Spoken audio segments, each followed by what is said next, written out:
বাবার হাত ছাড়ো, আমার বাবার হাতটা ছাড়ো।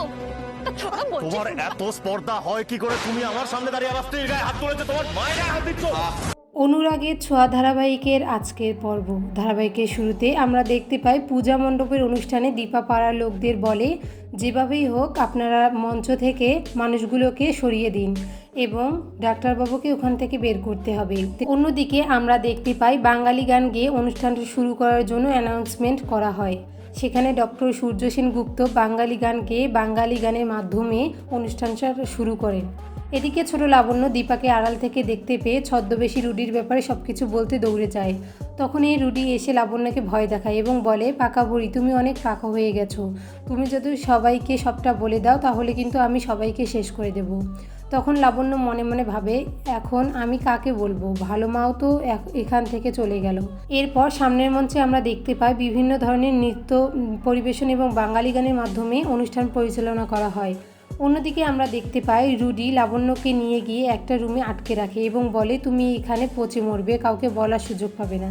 এদিকে পূজা মণ্ডপের নৃত্য পরিবেশন শেষে দীপা সূর্যকে পুজো মণ্ডপের অনুষ্ঠান থেকে নিয়ে যায় এবং বলে, আপনার সাথে আমার অনেক কথা আছে, আপনি প্লিজ গাড়িতে গিয়ে বসুন।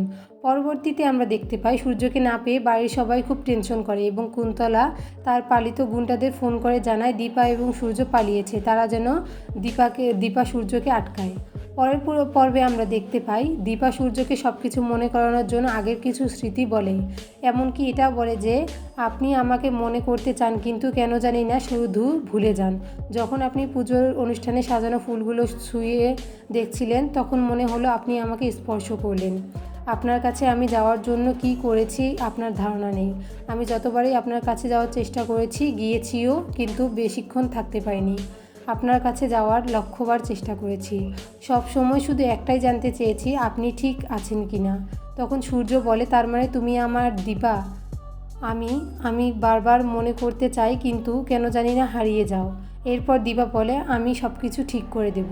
কিছুক্ষণ পরেই কুন্তলার পাঠানো গুন্ডাগুলো দীপা এবং সূর্যের গাড়ি আটকায় এবং সূর্য গাড়ি থেকে নেমেই গুন্ডাগুলোর সাথে মারপিট করে এবং সূর্যের হাত ছুরিতে কেটে যায়। দীপা তখনই নিচের শাড়ির আঁচল ছিঁড়ে সূর্যের হাত বেঁধে দেয় এবং বলে, আপনার অনেক ব্যথা করছে তাই না ডাক্তারবাবু, আমি সব কিছু ঠিক করে দেব। শেষ সিনে আমরা সেনগুপ্ত বাড়িতে দেখতে পাই লাবণ্য এবং সূর্যকে না পেয়ে সবাই খুব টেনশন করে। ঠিক তখনই দীপা সূর্যকে নিয়ে বাড়িতে গেলে সবাই খুব অবাক হয় এবং সূর্যের বাবা সূর্যকে জিজ্ঞেস করে, তোর হাতে আবার ব্যান্ডেজ কেন, কি হয়েছে, কোথায় গিয়েছিলে? তখন সোনা এসে দীপাকে বলে, তুমি আমার বাবাকে ছেড়ে দাও। তখনই সূর্য সোনাকে ধমক দিয়ে বলে, তোমার সাহস তো কম নয়, তুমি আমার সামনে আমার স্ত্রীর গায়ে হাত তুলছো। সূর্যের কথা শুনে বাড়ির সবাই সূর্যের দিকে ফ্যাল করে তাকিয়ে থাকে।